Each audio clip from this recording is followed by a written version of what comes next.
Welcome to the daily dose of dopamine. Yeah, Dave doing his thing. Thanks so much, Dave. And Susan, why don't you introduce that guy next to you? This guy here, I've known him his whole life. He's my brother. He's 19 or 20 or 21 months younger than me, and he's always been my protector and checked out on my boyfriends and passed judgment on everything. And we've kept each other all these years. Beautiful. Well, it's lovely to have you here. And what we do here is pretty simple. We just talk about whatever's in the moment to let each other know that we're hearing each other, that we're yes-anding each other, and it in some ways it's kind of a strange concept, and maybe you've seen that in the videos. It's like, well, it's isn't it just listening to each other? And I don't know, Dave. What do you think? Do you think societally we do a good enough job of listening to each other? Really, I do. And I think it's really amazing that it just kind of comes out of your experience that day or possibly in the previous days. And there's a willingness and an openness to share some thoughts. And sometimes you don't always agree. And that's the most fun Yeah. is when there's intelligent conversation going on that's different than the way you think, which I really like.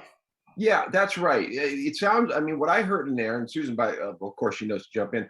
I heard discovery, right? That it's like, well, I didn't think that, or that's I'd never thought that way. I love that too. That we surprise ourselves when we're available to listen. Our mother taught us the love for learning, and that's been instilled even still as adults now. We just have that yearning to find out more, and it's interesting to hear you guys talk that way. Yeah, curiosity. Yeah, and I hear within that too humility. I don't know if that's something that mom instilled in you as well. That your place to be a good learner in any situation is to recognize that you don't know every dang thing. That's for sure. What she did, the message that stayed with me the loudest was there's beauty to be found in everything.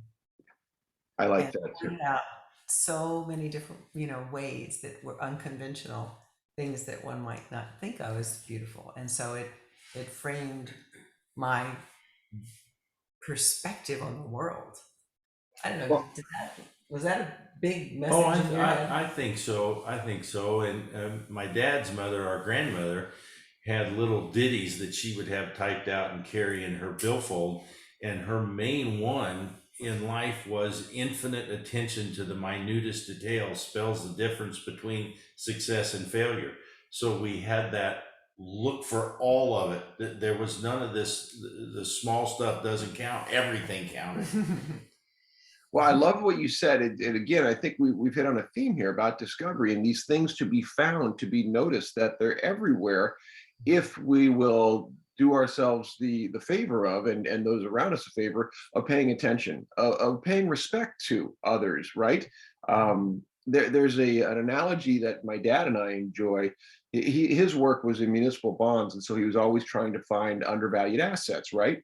And I think people are undervalued assets. That's Mm. really that, right? That's my work. I think in spades is helping people recognize the value in themselves. Dave, you reacted to that, the undervalued assets thing.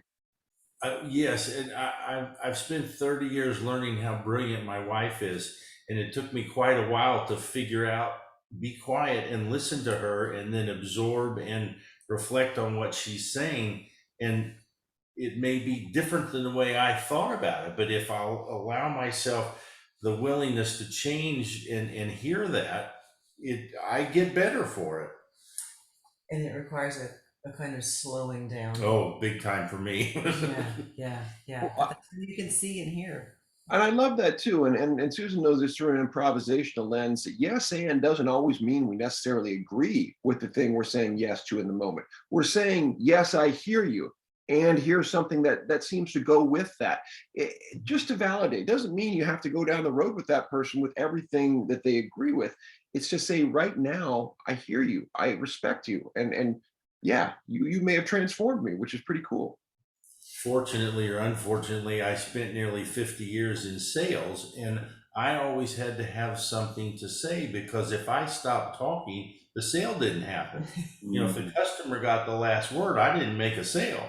Mm. So it's very difficult for me with that entire life of business selling to stop, slow down, like Sue said, and listen and hear what people are saying. I want to dive into that another time. We're at 5 minutes, but I do want to pin note that Wow. we don't often do this, that we're either going to have you back or something, because what you just touched on with sales and the sales mentality is fascinating to me. So thank you for that. We'll leave it at there. That's our 5 minutes daily dose of dopamine.